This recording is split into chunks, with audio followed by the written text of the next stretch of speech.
Good morning mga idol. Yan po, ilipan pot ang tawag niyan sa English, sabi nila. Pero dito sa Bicol ang tawag niya uroy. Isa napakalaking bulaklak po yan mga idol. Yan, malaki po siya, pero super baho naman ang kanyang amoy. Yan, gumawa pa ako ng ang dahon ng nyug sa, kasi meron kaming tawag doon, paiplian sa init ng araw dito sa aming palayan. Nakita ko yung bulaklak ko, napakaganda. Yan. Ayan po yung aming area dito sa Bicol, sa bayan ng Lidmanan, Barangay Sigamot.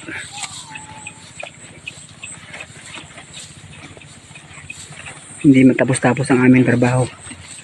Maraming nagpapa-extra komersyal sa akin sa pagtraktor.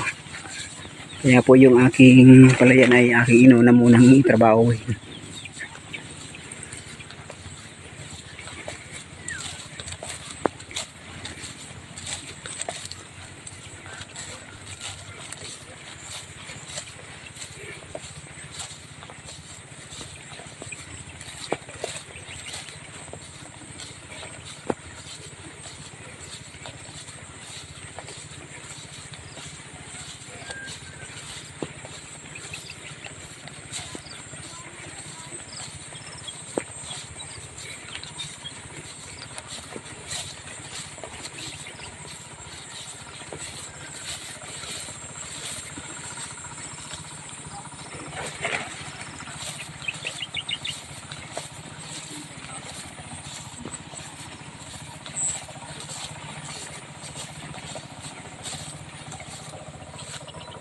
Yan yung aking mga ralok ngayong araw.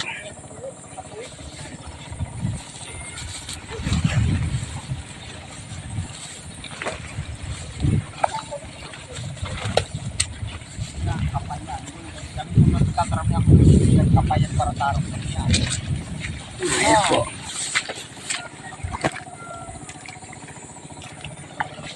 Ito po yung aking pinsan na kailangan lagi busog, kasi pag nagutom po ito na ako nakatakot. Lagi paling may dalang intact mga idol. Yan, malala ng maray, dapat pumindong tabangan. Yan, napakagandang lagi po niyan mga idol. Pag busog po yan, napakabait. Pero pag gutom niya ko, huwag niyong biruin yung mga yan. At ano po, tulungan nyo yan, promise yan. ang laki po ng ulo niya, pero ang liit ang utak ko.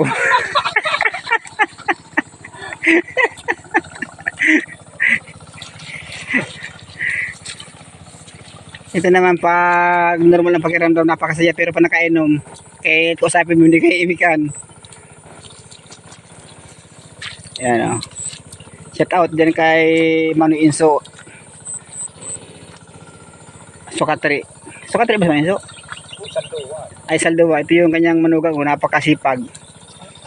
Oh, napakasipag po yan. Kasi kailangan niyang kumuha ng pera pang tari-tari. Ano yun ni Papa? Ayan. Kahit tirahin. Sabi pati ni Pakarit, gano'n kadaan o. Gano'n kada paniki, gano'n kakang tabog. Napakasarap ng tabog, din nila alam. Ayan mga idol. Hindi na maabot tuman sa pedaso, ano. Okay na yan. At least may nainap na ako sa sabod ba ako sa katangkawan, sa sabodan ko yan eh.